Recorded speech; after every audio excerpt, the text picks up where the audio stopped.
Olá, bem-vindas e bem-vindos. Se você mora no Brasil, bem-vinda e bem-vindo. Você conhece essa birosca em que a gente vive.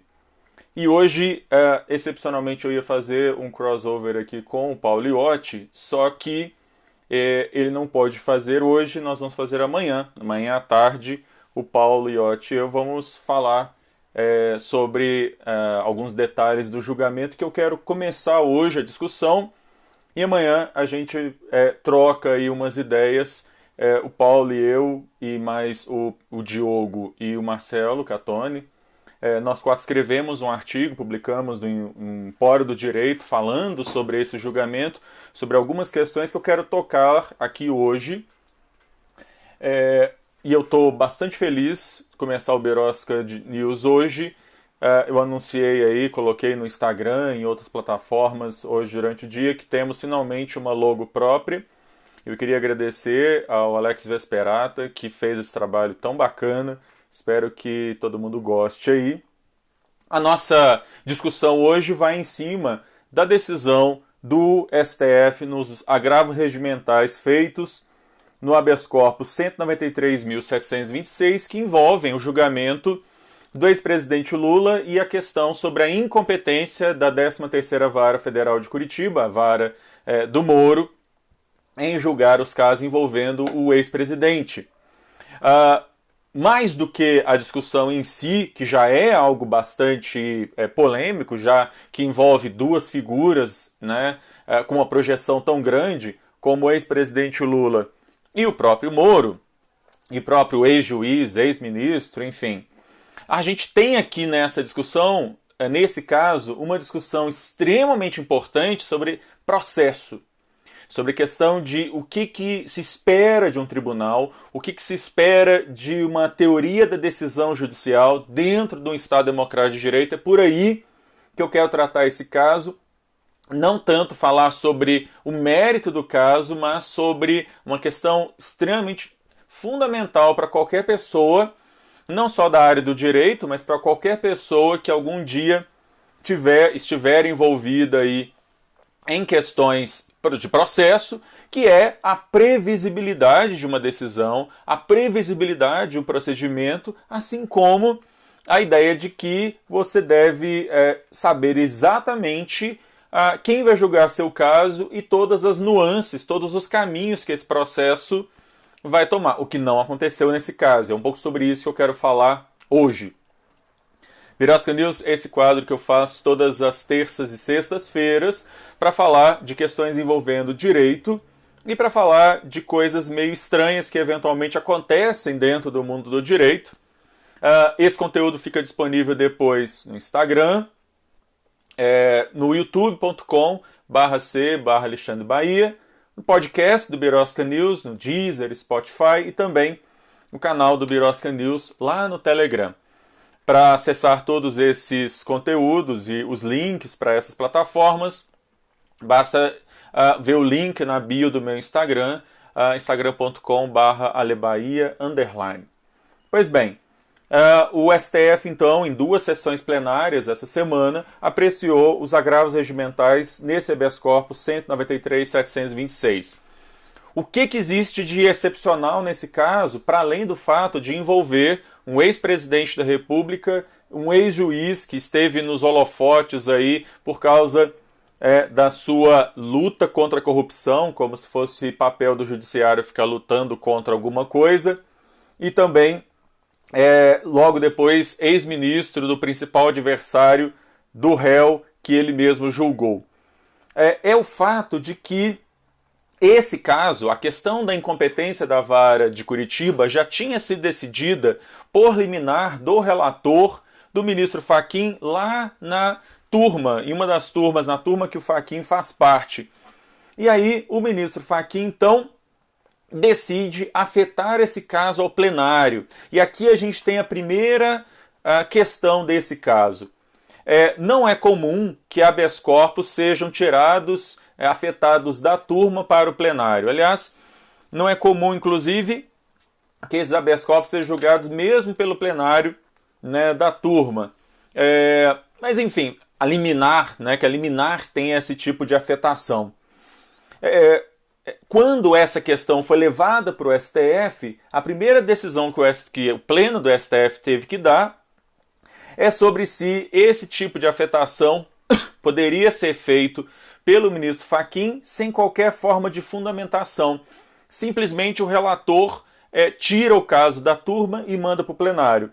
Por 9 votos a 2, ainda que com protestos, por exemplo, do ministro Gilmar Mendes, a maioria absoluta dos membros do STF entendeu que sim, o relator pode, sem necessidade de fundamentação, tirar o caso dele mesmo e da turma que ele pertence e levar para o plenário. Isso é algo extremamente sério.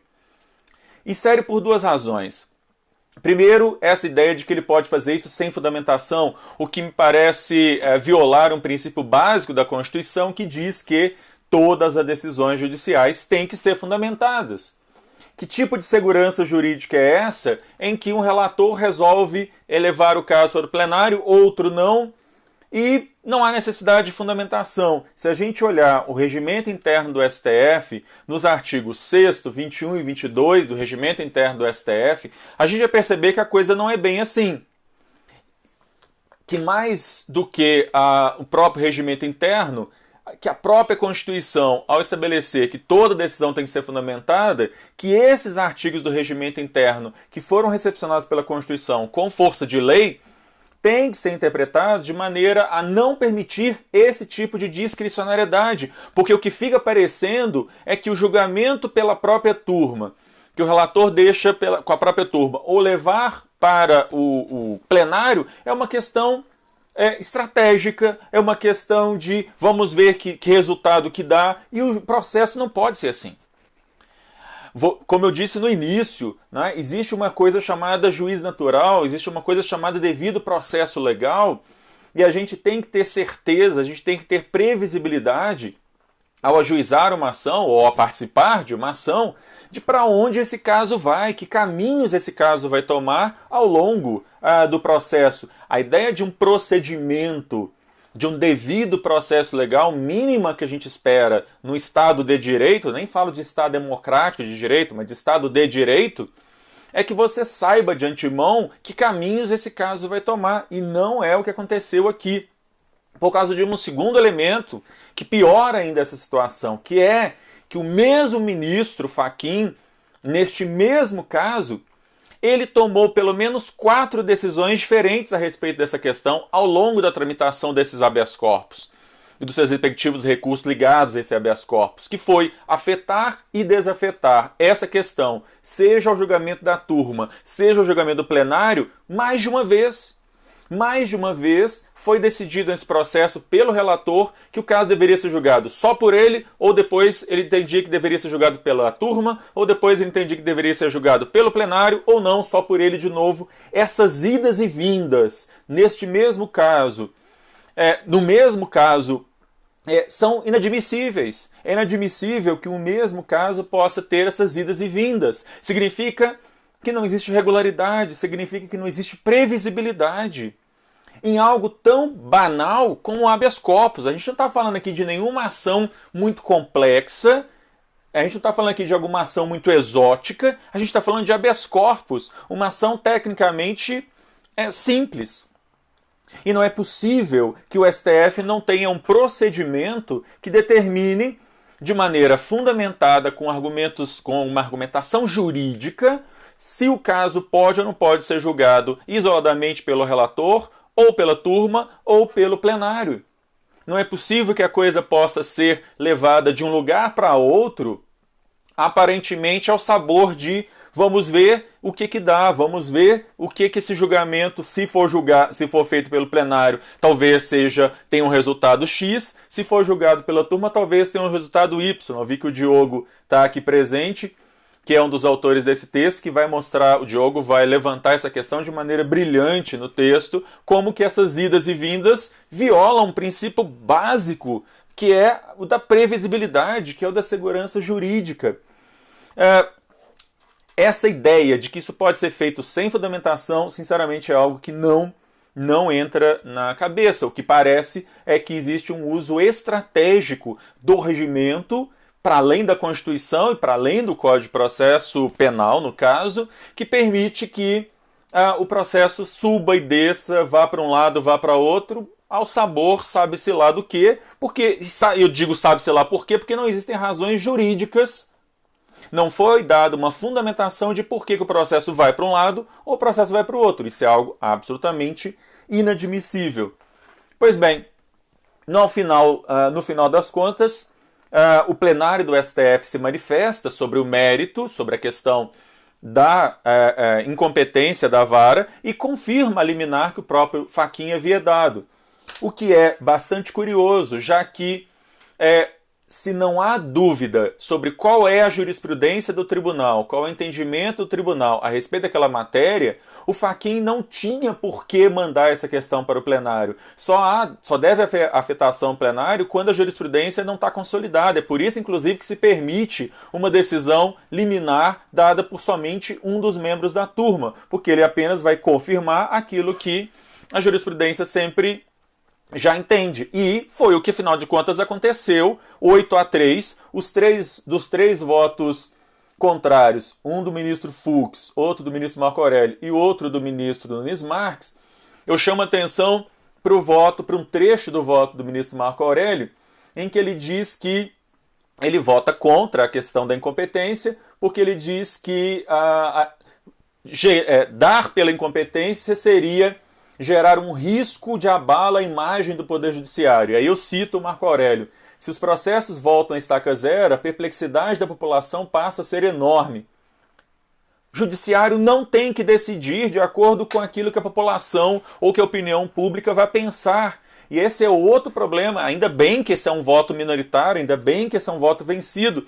Mas é um voto, esse trecho do voto, pelo menos, ele é extremamente perigoso. Ele é extremamente problemático, porque se o STF passa a julgar de acordo com aquilo que a população vai achar, de acordo com aquilo que vai passar no Jornal Nacional, o editorial do jornal no dia seguinte, então o judiciário deixa o papel dele de judiciário e passa de acordo com o que deveria ser o legislativo. Este sim deveria estar preocupado com aquilo, e o executivo, com aquilo que a população, a maioria da população pensa. O judiciário, ao contrário, deve julgar o medo, o risco de abalo à imagem judiciária está em o judiciário não ter uma jurisprudência firme, em o judiciário não ter um procedimento mínimo que diga quem é que deve julgar um simples habeas corpus. E eu termino aqui dizendo, né, se a gente nessa altura do campeonato não sabe quem é o órgão competente para julgar um habeas corpus, que dirá ações mais complexas, que dirá qualquer outra ação muito mais complexa do que um simples habeas corpus.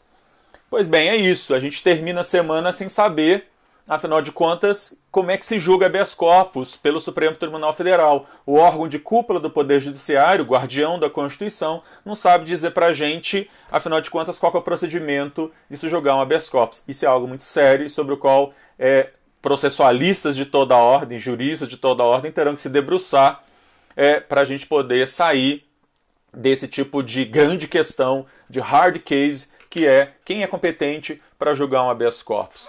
Eu vou ficando por aqui. Na semana que vem volto para falar de mais alguma coisa maluca, estapafúrdia, bizarra. Quem sabe a gente descobre como é que se julga mandado de segurança. Quem sabe que a gente sabe quem julga uma ação de despejo. Vamos lá. Até terça-feira, de repente, a gente descobre, não é? Até lá.